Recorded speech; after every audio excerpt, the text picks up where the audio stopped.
इनकी प्रोग्रेस ही पूरी नहीं होती है। हम लोग तो 3 साल से इन्होंने बेवकूफ़ बना के रखा हुआ है लगातार।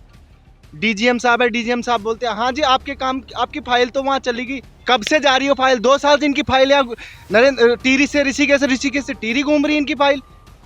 इनके इतना बड़ा प्रोजेक्ट ले रखा है इन लोगों ने, इस छोटे से गांव का ये लोग मुआवजा नहीं बना पा रहे हैं। बना रहे हैं तो फिर इतना टालम टोली क्यों रहा? इसका मतलब तो ये हमारे सीधे सीधे समझ में आता है सब लोग एक बिल्कुल इन्होंने रिश्वत ले ली है, काम को हम लोगों को गुमराह करते जा रहे हैं, अपना जेब भर के और साइड में बैठे हुए हैं। डराने आ रहे हैं, रात को नींद नहीं आती है, जब वहाँ नीचे काम होता है, मशीन चलती है, वो ब्लास्टिंग होते हैं तब नींद नहीं आती है। प्रयास करते करते 2022 17 नवंबर से हम प्रयास ही कर रहे हैं। लगातार चिट्ठियां जा रही हैं, लगातार धरने हो रहे हैं, लगातार मीटिंगें हो रही हैं। कहते हैं कि जब कोई सपना देखता है और अब उस सपना जब पूरा हो जाता है तो उसका फल हर किसी को मिलता है। ऐसी एक सपना 1914 में भी देखा गया था, जब दरमियान सिंह नेगी जी, जो कि अपने विश्व युद्ध के एक हीरो थे, उनसे जब वहाँ के शासनकारियों ने पूछा कि भाई बताइए आपको उपहार में क्या चाहिए। ये मिलती जुलती कहानी है कुछ इन्हीं लोगों की। उपहार में क्या चाहिए तो उन्होंने बोला कर्णप्रयाग में तक मुझे रेलवे लाइन चाहिए। अब उस रेलवे लाइन की उनके जीते जी, हालांकि वो तो चले गए यहाँ से, मगर अब जब इसका स्टार्ट हुआ, इसको शुरू किया गया, तो किसी के सपने, किसी की नींदें भी ज़रूर उड़ा रही है। जी हाँ, मैं इस वक्त मौजूद हूँ टिहरी के गुल्लर घाटी में, जहाँ पर ऋषिकेश कर्णप्रयाग योजना जो रेल चल रही है, उसका कार्य चल रहा था, मगर उस कार्य को रोक दिया जाता है ग्रामीणों द्वारा कुछ कारणवश। वीडियो में बने रहिए, जब तक आप वीडियो को शेयर करते हैं, कमेंट करते हैं, तब तक शायद आप हल्का हल्का ये पूरी कहानी समझ भी जाएंगे। देखिए कितने तमाम लोग यहाँ पे मौजूद हैं, एक नहीं, मैं कम से कम यहाँ पे 25 से 30 लोग मौजूद हैं और गुल्लर के ही लोग हैं। ये कहाँ से हैं आप लोग? बलिया खान की एक जगह से, नरेंद्र नगर ब्लॉक के अंदर आता है। इनका कहना यह है कि रेलवे वालों ने हमारे वहाँ तो सर्वे किया, दरारें भी हैं, कुछ वीडियोस आप मेरी स्क्रीन पे भी देख रहे हैं। उन स्क्रीन पे आप आराम से देख सकते हैं उन वीडियोस में कि किस तरीके से जो दरारें हैं वो पड़ी हुई है। और एक घर ऐसा भी है जो कि इतना भव्य बनाया गया है, और यदि कोई ट्रेन यहाँ से गुजरती है और फिर ऊपर वाइब्रेशन होता है तो वो तो उसका ढहना बिल्कुल ही ऐसा हो जाएगा कि हाँ वो ढह रहा है। सबसे कड़ी या सबसे मज़ेदार बात तो यहाँ पे ये है कि इनके साथ सर्वे भी किया गया था पूरे गांव में जाकर, मगर सर्वे कब किया जाता है? जब गांव में महिलाएं होती है और उनको बोल दिया जाता है कि हाँ ये सब कुछ ठीक है। एक भाई हमारे साथ मौजूद है यहाँ पर, उनसे बात करते हैं। नमस्कार सर। हरिओम भाई साहब। कैसे हैं आप? बहुत अच्छा। क्या नाम है आपका? मेरा नाम विकास चंद्र रयाल है और मैं यहीं का निवासी हूँ। रयाल जी लगातार अपने क्षेत्र के लिए आवाज़ उठाते हुए नजर आ रहे हैं।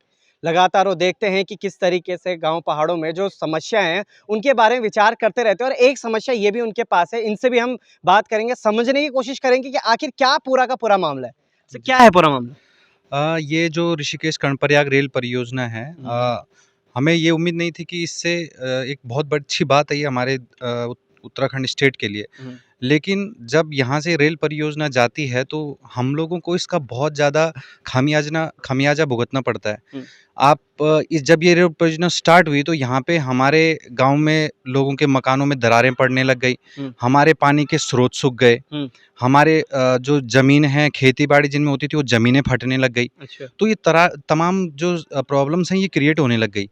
उसके बाद जब हम लोगों ने संज्ञान लिया, क्षेत्र के लोगों ने उस पर आवाज़ उठाई, तो विभाग की तरफ से, शासन प्रशासन की तरफ से शुरू में इसको नज़रअंदाज किया गया।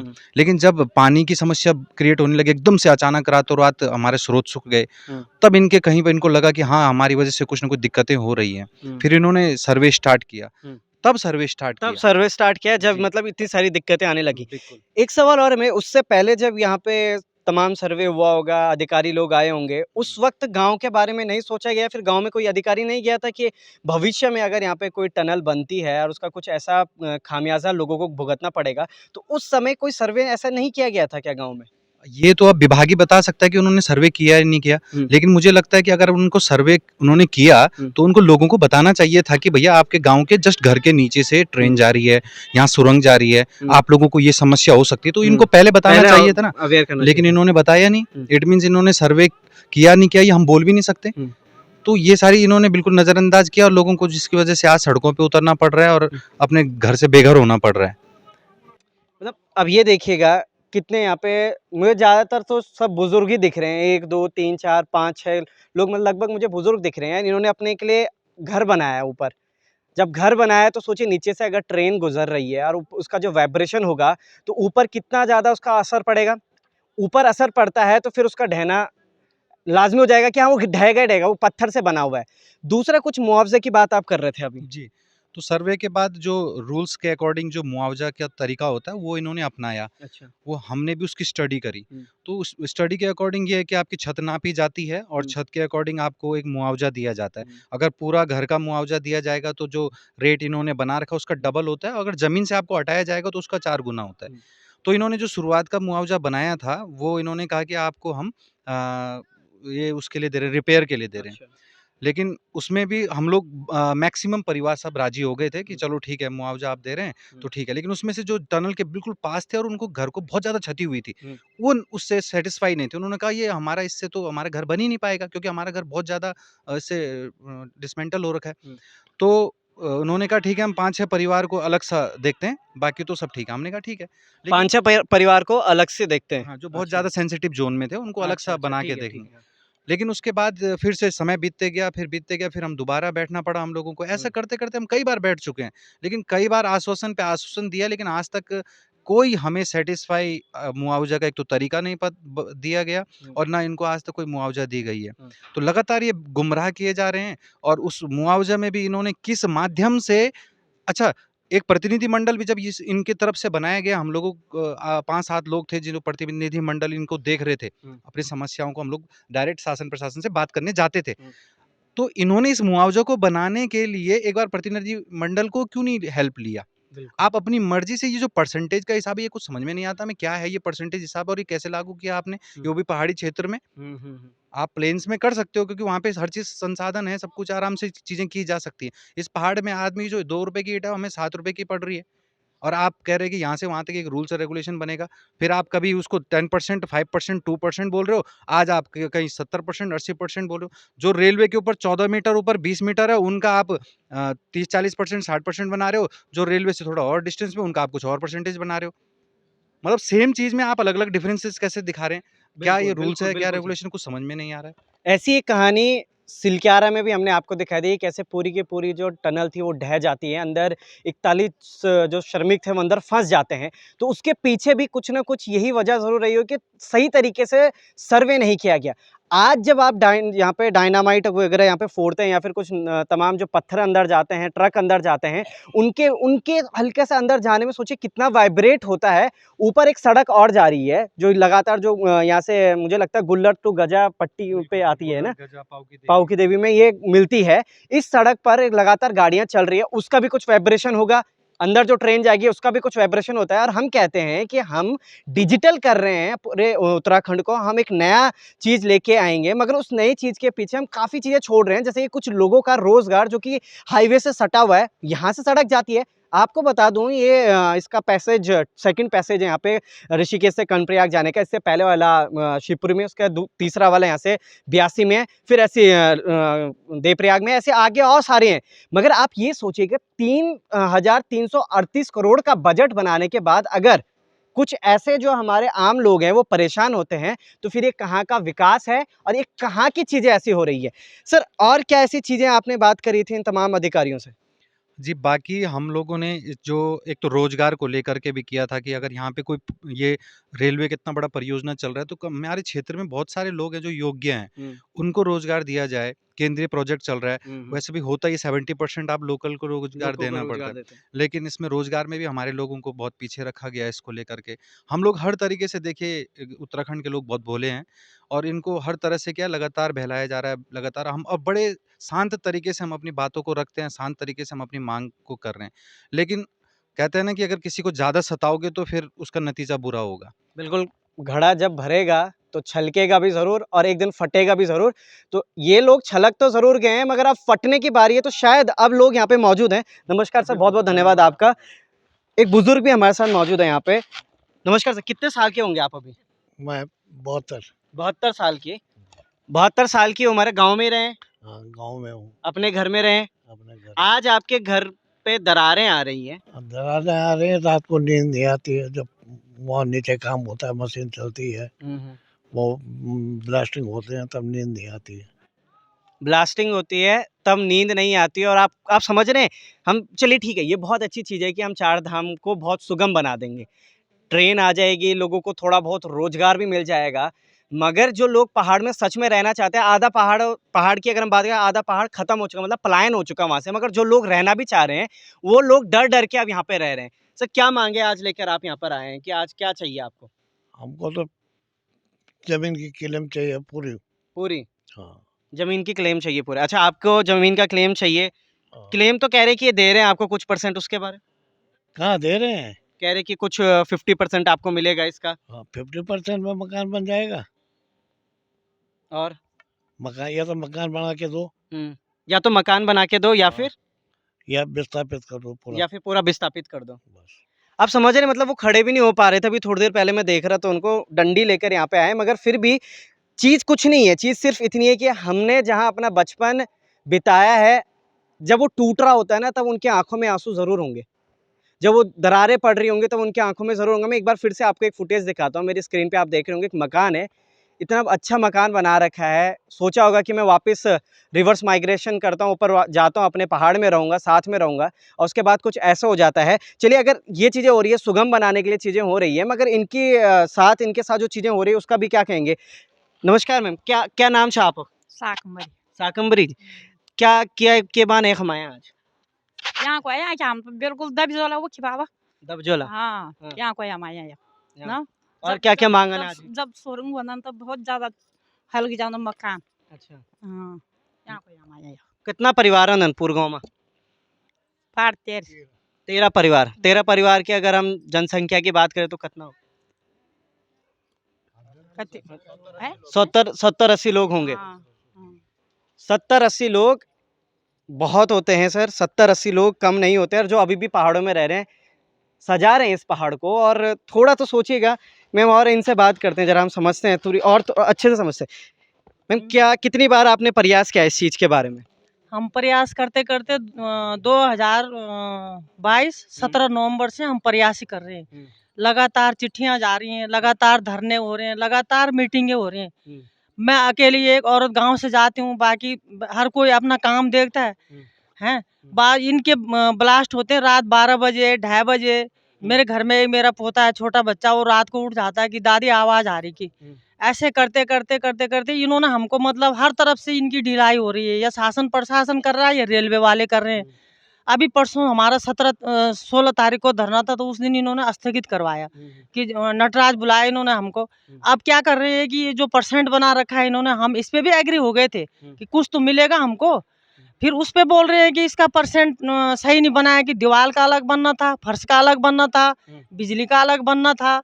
तो मैंने इनको बोला कि भाई अपने जेईई को भेजो, पीडब्ल्यूडी वालों को क्यों भेज रहे हो तुम?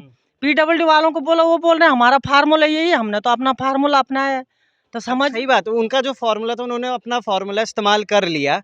मगर ये तो गुमराह करने वाली बात होगी कि पहले छत का आप अलग करेंगे। अगर एक दिन इनको मुआवजा मिल गया छत का, इन्होंने छत बना दी, अगले दिन दीवार ढहेगी, दीवार के साथ छत भी गिर जाएगी, फिर छत का मुआवजा कौन देगा? फिर दीवार, अगर कोई घर बना रहा है तो दीवार तो बनाएगा नहीं, दीवार हटाएगा तो छत फिर नीचे आ जाएगी। और क्या है, और क्या? और ऐसा है कि जैसे हमारा घर टनल के ऊपर है, तो पहले तो इन्होंने हमको विस्थापित करना था। बिल्कुल टनल के ऊपर है हमारा घर, खुद एग्री हो रखे हैं उसमें कि आपका डेंजर जोन है। तो डेंजर जोन वालों को भी 60% 68% दे रहे हैं। ऐसे में बनेगा? मैंने इनको बोला हमको भी मकान बना के दे दो, नीचे ही हमको पैसा। आपको आवास के बदले आवास चाहिए। आवास चाहिए, आवास के बदले आवास बना के दे दो। हमारे यहाँ एक खच्चर का भाड़ा 250 रुपए है। 250 रुपए में अगर कोई घर बनाएगा वहाँ, किसी का इन्होंने 7 लाख बना रखा है, किसी का 6 लाख बना रखा है। कैसे करके? सब गरीब आदमी है। हमने अपने पहाड़ को बचा रखा है। हमारे गांव से अभी किसी ने पलायन नहीं किया।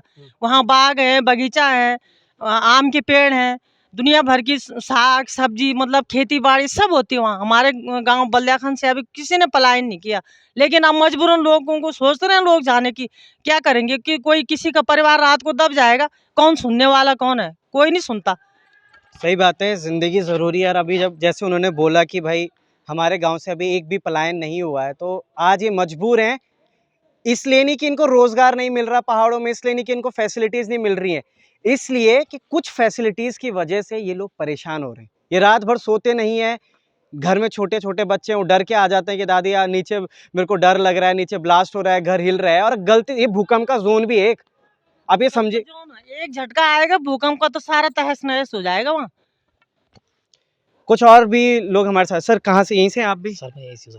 तो क्या कहेंगे आज क्या हो रहा है, ये सब चीजें आपके बिल्कुल ही? सर क्या बताएं सर, सब हम लोग घर से बेघर हो गए। हम्म। इससे ज़्यादा क्या बोलूं सर, क्योंकि हमारे मकान एक नहीं पूरा पूरा गांव जो है बिल्कुल छत बितर तोड़ गए। हम्म। ऐसा मकान कोई नहीं है कि जिसपे दरारें ना पड़ी हो। अगर एक मकान होता तो हम मानते कि चलो किसी आपदा से हो गया, लेकिन प्रत्येक घर में सब मकानों पे दरारें पड़ी हुई है। और जब तक इसकी व्यवस्था नहीं हो पाती है तब तक लोगों के दिलों में डर बैठा हुआ है कि कब क्या हो जाए, कब कौन दब जाए। अभी भी आप अगर जाके के देखोगे हमारे गांव में तो 1-2 मकान ऐसे हैं कि जिनमें रहने की व्यवस्था, ऐसा नहीं कि अगर आप उस अंदर जाओगे तो तभी डर लगेगा, लेकिन वो पूरी फैमिली लेके वहाँ पे रह रहे हैं। पूरी फैमिली लेके वहाँ पे रह रहे हैं। अगर आपको पूरा प्रूफ चाहिए तो आप देख सकते हो वहाँ पर जाकर के, ये पूरे मकान की ऐसी कंडीशन हो रखी है, फिर भी वो पूरी फैमिली लेके वहाँ पे रह रहे हैं। अगर उनकी परिवार का कोई सदस्य अगर दब गया, मर गया तो इसकी जिम्मेदार कौन है? बिल्कुल। तब भी लोग मजबूर होकर वहाँ पे रह रहे हैं क्योंकि उनका अपना घर है वो। लेकिन सरकार न तो सरकार, न रेलवे, न कोई विभाग, कोई कुछ नहीं। कभी बोला था कि चद्दर देंगे आपको, एक टीन सेट बना के देंगे, न तो सेट बना न कुछ बना, लेकिन लोगों को मजबूरन रहना पड़ा। फिर भी ये टीन सेट किसने बोला था? रेलवे की तरफ से रेलवे की तरफ से ये बात आई थी कि हम आपको जो है चद्दर सेट बना के देंगे, लेकिन वो सेट नहीं बना, आज तक नहीं बना। 2 साल से आप लगातार 2 साल से लगातार प्रयास कर रहे हैं जी। और 2 गाँव बिल्कुल, दोनों के गाँव बिल्कुल खत्म हो चुके हैं। विस्थापित के लिए बोला, विस्थापन भी नहीं हुआ, जो आज तक कभी होना नहीं है चीज़ विस्थापन। विधायक जी से बात करी आप लोगों ने इस बारे में? विधायक जी से बात की थी, विधायक जी ने बोला कि पहले इसका जो है कि वो निरीक्षण होगा कि ये किससे वजह से हुआ है। अब निरीक्षण भी हो चुका है, सब कुछ हो चुका है, लेकिन अब ये पता नहीं क्यों नहीं हो रहा है। ये सिर्फ गुमराह कर रहे हैं। चलिए, बहुत बहुत धन्यवाद सर आपका हमारे साथ जुड़ने के लिए। और आप सभी लोग जिस तरीके से यहाँ पे बैठे हैं, आपकी मांगे शायद मैं ये नहीं कहूँगा क्या है, किस तरीके से प्रशासन किस तरीके से यहाँ पे इनको देख रहा है, क्या तमाम चीज़ें हो रही है, मगर जो अभी तक आपने सुना और समझा होगा कि मांगे बिल्कुल स्पष्ट है कि हमें हमारे आवाज़ के बदले या तो आवाज़ दे दो या तो हमारे को मुआवजा दे दो, क्योंकि हम अपना पहाड़ नहीं छोड़ना चाह रहे। आज हम मजबूर हैं इस वजह से छोड़ने के लिए कि कल की डेट में शायद हम में से कोई एक, किसी एक का घर ढह जाएगा, उसके अंदर जो परिवार है वो शायद हमारे बीच नहीं रह पाएगा। और ये डर इनको सता रहा है लगातार। कब तक करने वाले ये अनशन आप, कब तक चलेगा? जब तक हमारी मांगे पूरी नहीं हुई हम यहीं रहेंगे। जब तक मांगे पूरी नहीं हुई तब तक यहीं रहेंगे। हमने बहुत बहुत टाइम दे दिया इनको। 40 मीटर कर लिया है हम लोगों ने लगातार। हम स्टार्टिंग 2 साल से हम लोग कोऑपरेट ही कर रहे हैं इन लोगों के साथ में। कभी एडीएम आते हैं मीटिंग में, कभी डीएम साहब आते हैं, टाइम देते हैं, वो टाइम निकल जाता है, इनका काम ही पूरा नहीं होता है, इनकी प्रोग्रेस ही पूरी नहीं होती है। हम लोग तो 3 साल से इन्होंने बेवकूफ़ बना के रखा हुआ है लगातार। डीजीएम साहब है, डीजीएम साहब बोलते हैं हाँ जी आपके काम, आपकी फाइल तो वहाँ चलेगी। कब से जा रही हो फाइल? 2 साल से इनकी फाइल यहाँ नरेंद्र टीरी से ऋषिकेश से टीरी घूम रही है इनकी फाइल। इनके एक इतना बड़ा प्रोजेक्ट ले रखा है इन लोगों ने, इस छोटे से गांव का ये लोग मुआवजा नहीं बना पा रहे हैं। ये बना रहे हैं तो फिर इतना टालम टोली क्यों रहा? इसका मतलब तो ये हमारे सीधे सीधे समझ में आता है, सब लोग एक बिल्कुल इन्होंने रिश्वत ले ली है, काम को हम लोगों को गुमराह करते जा रहे हैं, अपना जेब भर के और साइड में बैठे हुए हैं। जब तक हमारा काम पूरा नहीं होता है, हमें या तो मुआवजा दिया जाए या आवाज़ के बदले आवाज़ दिया जाए या हम लोगों को विस्थापित किया जाए, तब तक हम लोग यहाँ टनल से हटने वाले नहीं है। काम चलने नहीं देंगे। भी कोई नहीं जाएगा गांव में। सारी सर्वे हो चुके हैं गांव में, अभी हम किसी को नहीं घुसने देंगे। सारी फाइल इन्होंने बना रखी है, सारा मुआवजा बना रखा है। जो बना रखा है वो गाँव को वितरण किया जाए, उसके बाद हम लोग यहाँ से हटेंगे। हैंड टू हैंड हम हटने वाले नहीं बिल्कुल यहाँ से। यही कुछ कहानी हमने एक बार सिलक्यारा में भी देखी थी, और उस सिलक्यारा की कहानी आप सभी के सामने स्पष्ट थी कि किस तरीके से 18-20 दिन तक वो जो श्रमिक थे वो अंदर थे। दूसरी चीज़, अगर चलिए इनको मुआवजा भी मिल जाता है, सब चीज़ बन जाती है, और यहाँ से कोई ट्रेन गुजरती है और अचानक की जो झटके की वजह से जिस तरीके से इनका घर भी झटक रहा है, सब चीज़ें हो रही है, ऊपर से कुछ नीचे आता है, तो किस तरीके के सर्वे हो रखा है और किस तरीके से यहाँ पे तमाम चीज़ें उस दिन होने वाली है जब पहली ट्रेन इस टनल से गुजरने वाली है। बहुत बहुत धन्यवाद, बने रहिएगा लोकार्पण के साथ। धन्यवाद। रेलवे प्रशासन मुर्दाबाद, रेलवे प्रशासन मुर्दाबाद, रेलवे प्रशासन मुर्दाबाद, रेलवे प्रशासन मुर्दाबाद, रेलवे प्रशासन मुर्दाबाद। आज दो अभी दो हमारा हक, अभी दो आज दो अभी दो हमारा हक। हम हमारा हक मांगते नहीं किसी से भीख मांगते, हम हमारा हक मांगते नहीं किसी से भीख मांगते। रेलवे प्रशासन होश में आओ, होश में आओ, होश में आओ, रेलवे प्रशासन होश में आओ। छुई मत, उत्तराखंड की सभी विधानसभाओं में हुए विकास की पड़ताल करने वाला पहला आपका अपना शो सिर्फ लोकार्पण पर। पावर्ड बाय भारतीय मानक bureau, Kamal jewellers, CIMS and UIHMT group of colleges, stock box, Doon defence academy, Kansi jewellers, city art hospital, प्रबल सहायता समूह और गढ़वाल मोबाइल।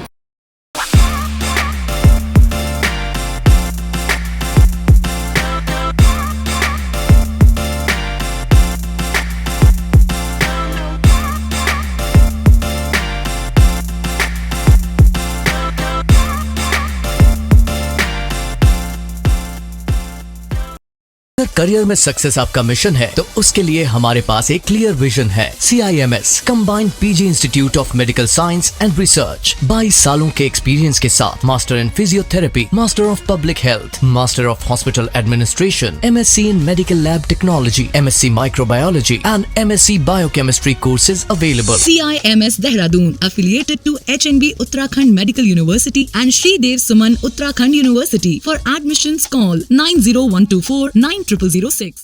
इन्वेस्टमेंट से रिलेटेड अपडेट्स के लिए आपके पास समय नहीं होता होगा और टेंशन भी रहती होगी कि ये अच्छी अपॉर्चुनिटीज ना मिस हो जाए, तो ज्वाइन कीजिए स्टॉक आइडियाज प्लान जो स्टॉक बॉक्स लेके आया है और हो जाइए इस टेंशन से मुक्त। Investment in securities market are subject to market risk. Read all the related documents carefully before investing.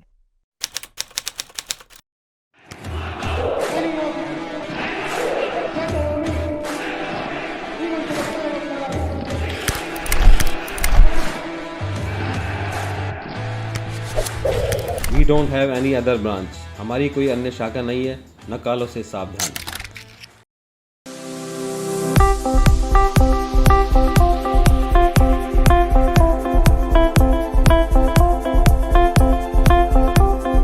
अगर जेब में नहीं है पैसा और खरीदना चाहते हैं मोबाइल तो आप भी पहुंच जाएं गढ़वाल मोबाइल्स। मोबाइल्स के साथ आपको मिलेंगे एश्योर्ड गिफ्ट।